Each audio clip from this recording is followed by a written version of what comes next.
Hey there, everyone. This is Bryn Kowalski. I'm one of the writing mentors with AAC Writer Studio, and today I want to touch very briefly on quote integration.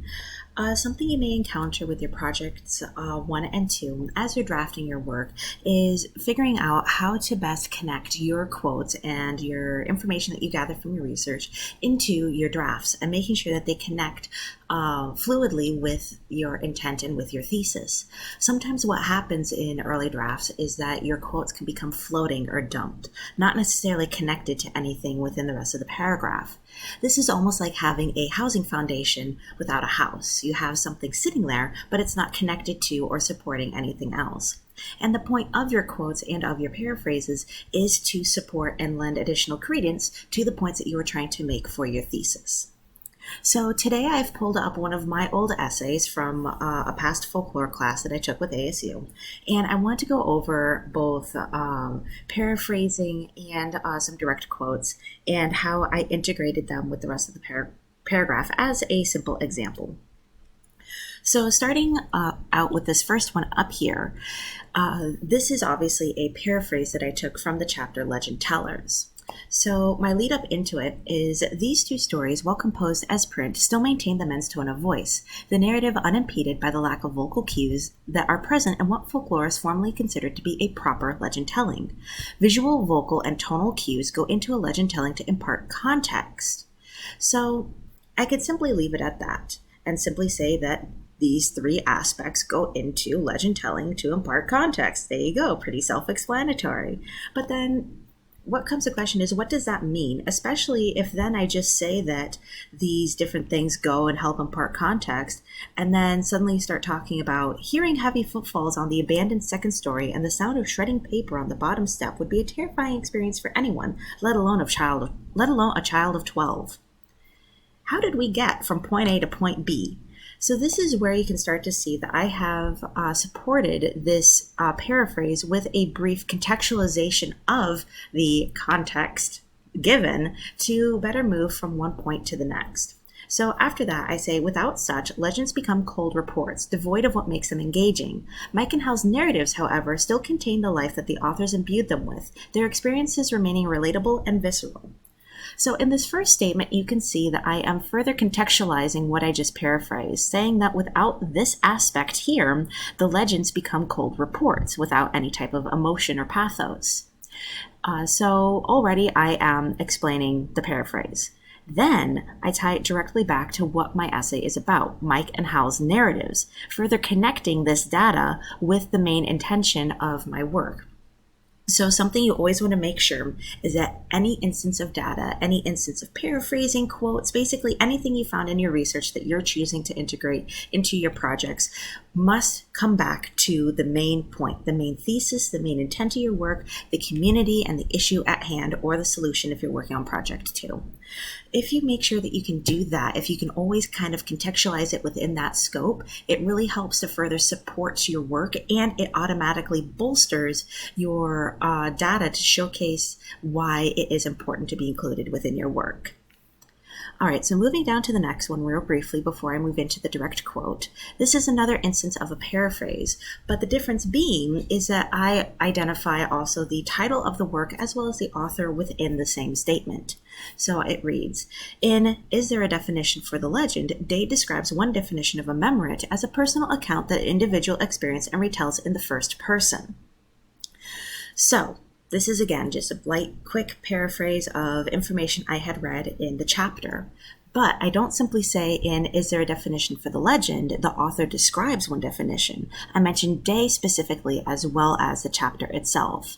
And there are two reasons for this. And that is because I reference several chapters throughout the work, because day has a very in-depth research on this topic that I'm exploring. Therefore, by naming it specifically to move into my paraphrase, I am drawing a direct line between where I have found this research and how it is appearing within my work.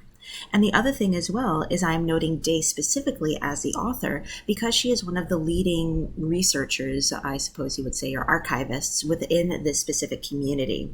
So the context may change depending on your research and your work, and so this may have to change. But you can see here that instead of simply saying one definition of a memorit is a personal account that individual experience retells in the first person, I rather than contextualize that paraphrase within the scope of the research. And so then it's not simply a statement that may or may not be true or may not have been taken from Merriam-Webster, but rather a definition that has been created within the scope of the community that I am working with.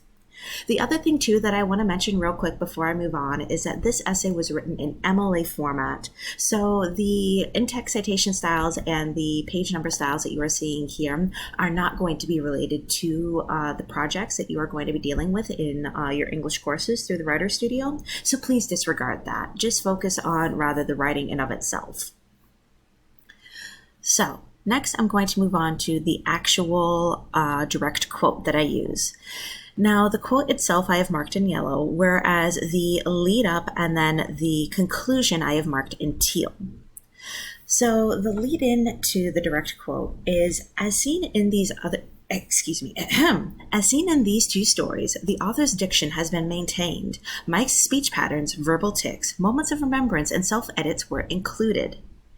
So I could do a paraphrase after that, but you can already see in the phrasing that I'm using, it is leading into using a direct quote that would better exemplify these three aspects that I am using to further bolster the main point of this paragraph.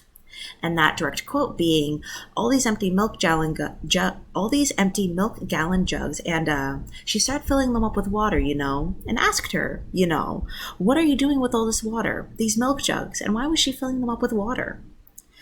And so I could simply, now that I have contextualized what I started up here, end that. Move on to the next thing. And much like the earlier example where I could have just ended the paragraph right there after the paraphrase and moved on to the next thing, jumping my thought, you can have these floating or dumped citations in the middle of your paragraphs as well, where it could simply move on from that direct quote to then suddenly talking about Hal's letter, which then is a completely different context. So then if I simply did that, what does that mean for the patterns, the verbal tics, and the remembrance that this direct quote has alluded to? How does that contextualize within the scope of what I'm wanting to talk about? What does that mean for my audience? These are the types of questions that you kind of have to ask yourself if you're not sure whether or not your quote or your paraphrase is integrated with the rest of your paragraph. You have to ask yourself, what is the point? What is this doing? What is the end goal that I'm trying to achieve here? By doing that, you can kind of see if you have this follow-up or even the prelude, essentially, or if you need to include it. So in this instance, it helps to provide further context and finish up this topic before I move on to the next, which then reads as, had the intern written Mike's story down rather than recorded it, these starters would have been omitted, and the intern may have elected to focus solely on Mike's perspective, while Mike's own telling offers a rounded view of both his and his mother's experiences. So you see here now, we have taken this initial idea, showcased it with a direct quote from the research, and then further explained it within the context of this point that I am working to make. Again, much like the paraphrase up above, but in a larger fashion. So now audiences, even if they're not familiar with these stories or familiar with legends in of themselves, will be able to track this idea from start to presentation to end before I move on to the next idea. So this is just really a quick and dirty rundown example of different ways that you can kind of see context being provided for quote integration within a work. When it comes time to work on your own drafts, just make sure that every single point always comes back to your, always relates back to your thesis and the primary intent of your work. Essentially what you are doing is you are showcasing to the audience that this is either a true issue that needs to be addressed, or if you're moving on to project 2, a solution that is not only valid, but is the best solution that they need to pay attention to.